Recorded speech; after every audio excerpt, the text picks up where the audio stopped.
Utah's got some time until they play BYU, and that's good for the Cougars because, to put it frankly, if I was a BYU fan, I'd be very concerned.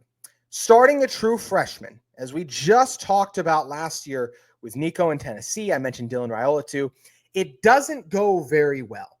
When is the last time a team started a true freshman quarterback and went on to have major success? Yes, like Tennessee, I said, they just made the playoff last year, but I will say contended, and even in a conference as wide open as the Big 12, I'll add, with these elite quarterbacks this conference possesses. Sawyer Robertson. I don't know why people are sweeping on Baylor. They seem to be one of the most slept on teams in the country to me, despite them possibly having one of the best offenses in the country. Baron Morton at Texas Tech, Sam Levitt, Avery Johnson, Utah's own Devin Dampier. No BYU fans love to clown on him. I'd rather have a guy who was the only player in the country last year who threw for over 2,500 yards, rushed for 1,000 yards, only quarterback to do that, led the country in yards per carry, was second in forced missed tackles, according to PFF, then a complete unknown who, yes, once again, high recruit in that regard.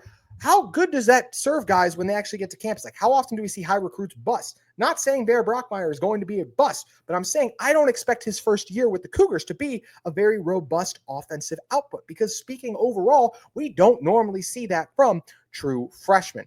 Versus this Utah team having Devin Dampier will be big. Utah just last year had to ride it out with Isaac Wilson. And we saw, even though Wilson was a 4-star recruit, a higher one than Bear Bachmeier, I might add too. If you look at 24/7 Sports, he was the 34th rated QB in his class, the 54th rated player in the state of California alone, 6'2", 220 pounds. The fact that he was able to take this job, I think, is very concerning for BYU. And look, I thought it was going to be McKay Hillstead. I'm surprised it's not, and we'll see if we eventually see him.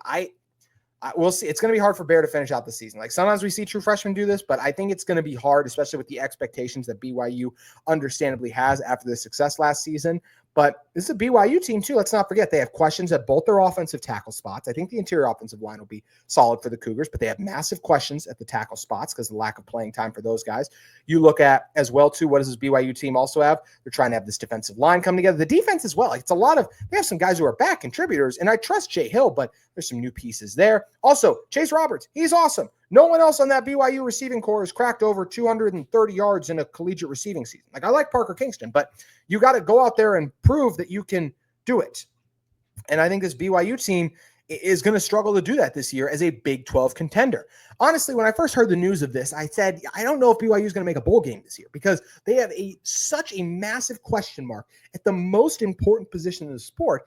I don't feel comfortable sitting here saying hey, this BYU team is going to go on a run. I already have them going 7-5. I'm very much right now I bring that down to 6-6. The only caveat I will add is the schedule is such a cakewalk.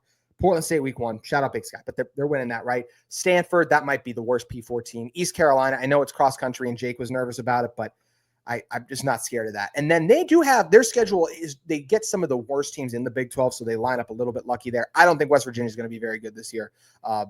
But just it's a lot of transfers, unknowns there. Arizona, everyone doesn't think they'll be good. Cincinnati and UCF, and they get Colorado too, right? So there's some swing games in there. I actually do think Colorado's home in that game. I think that Buffs team is going to be not as bad as some people say. I don't think they're a top 25 team by any stretch of the imagination, but it's a more complete roster than some of the ones they've had in the past. And I think Caden Salters will be solid. So I think this is a BYU team that is going to be fighting for bowl eligibility at the end of the year because of some of those questions along the offensive line. Also, I have a memory, and I think sometimes people lose sight of what we've been saying in the past. All last year, I heard a lot of people being mad at Aaron Roderick and talking about how his offense wasn't that great. So, and I don't think Aaron Roderick, and I like Aaron Roderick, I think he does a fine job, but I don't think he is one of the top offensive minds in the sport. So how is he going to adapt? And does he also have the offensive personnel? I like Martin, the running back.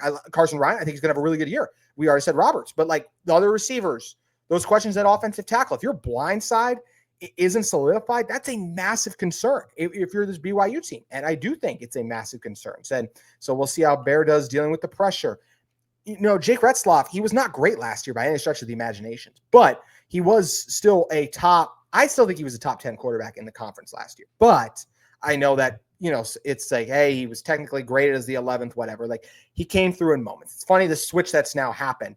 I used to think Retzlaff was overrated based on what people were saying about him. And now I think was a little underrated what he did last year because he did come through in some big moments. It's going to be very hard for Bear Bachmeier to do that. Also, it's just a matter of fact that this BYU program, well, no doubt on the rise. How many times have we seen teams have a year where they win 10 games or whatever, and then they fall back down the following year? I like Kalani Sitake.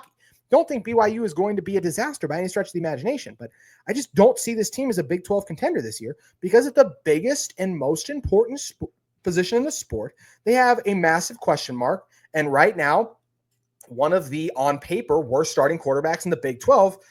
That's absolutely objectively true because he has not played this sport yet. And also a reminder, I was just talking about the importance of spring ball in the first segment. We were talking about how important it is to go through spring ball with your team. Bear Bachmeier did not do that. He was with Stanford during the spring and then transferred to BYU. And also hasn't been getting the lion's share of the first team reps. He's been in a legit battle with McKay Hillstead. So now that the reports by, I believe Pete Novak from On3 was the first one or one of the ones to report, I'm sure a lot of our local reporters in Utah were all over it too. But now that you have this situation where you're going to have your guy coming in, he didn't get those spring ball reps. He's been fighting for the job, which has built adversity. I agree with that. And he gets some ramp up games in him, right? But I just don't see how this BYU team contends in the Big 12 with a quarterback conference as heavy as the Big 12. I do believe it's arguably the best or second best in college football. It's like them and the SEC, right? Reports were last week, Pete Thamel said nothing's going to come from the John Mateer case. So, John Mateer, Lenore Sellers, Arch Manning, Garrett Nussmeier. I can give the SEC and say, hey, maybe I'll lean them slightly over the Big 12, but we rattled off all those good Big 12 quarterbacks just a little bit ago. And I just think it's hard to win in this conference when you don't have a guy. BYU did it last year, but it was at least a guy who's experienced, played the sport, and was able to execute on some of those throws. And I just think Bear is going to make some mistake. I think eventually Bear can be good. Even you're telling me not this year, but next year, BYU's better. I absolutely see that. But because of the way the schedule shapes up, I do think BYU gets bowl eligible. But as we sit here right now, I'm feeling 6-6. I just don't see how this team with a true freshman at quarterback, by the time we get to the final week of Big 12 play, is in the Big 12 championship game conversation. I even mentioned the games against Arizona. Noah Fafita is a much better quarterback than Bear Bachmeier, right? West Virginia has a question mark at quarterback. UCF does as well. UCF, Cincinnati, I think those starters actually could be solid too. So we'll see if they end up being better as well. But once again, it's incredibly hard to play as a true freshman at quarterback. I know BYU fans are starting to talk themselves into this guy, but it's just a matter of fact when you look at how true freshmen normally perform. We were just talking too about Nico, and yes, he helped get his team to the playoff, but I also say there's a massive difference between the talent that Tennessee has and BYU has. And I know one's in Big 12 versus SEC, so you say, hey, the Big 12 schedule is a little easier. It is, but also Nico was Nico. You can't exactly compare Nico and Bear Bachmeier because Nico was a legit 5-star, one of the best quarterbacks in his class. Everyone was fired up about him, knew he could be really good right away. No one was talking about Bear Bachmeier until, yes, he arrived to BYU and started to turn heads, but no one was sitting there this is the guy that's going to be our starting quarterback this year, turn things around. People legitimately thought Nico could be a guy who helps his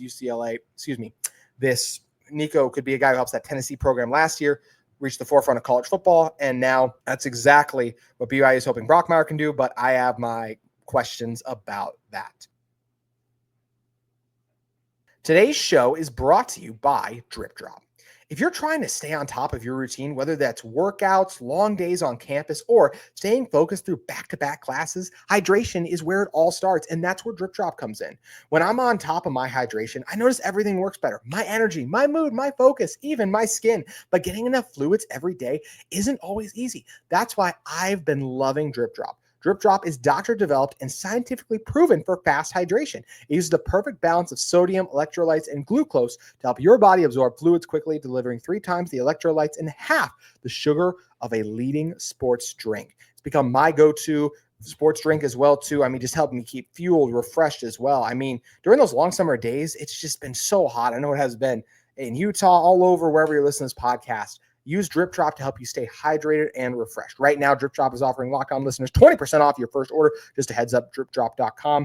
Just head over to DripDrop.com and use that promo code LOCKEDONCollege, all caps, no spaces, for $20 off when you head over to DripDrop today.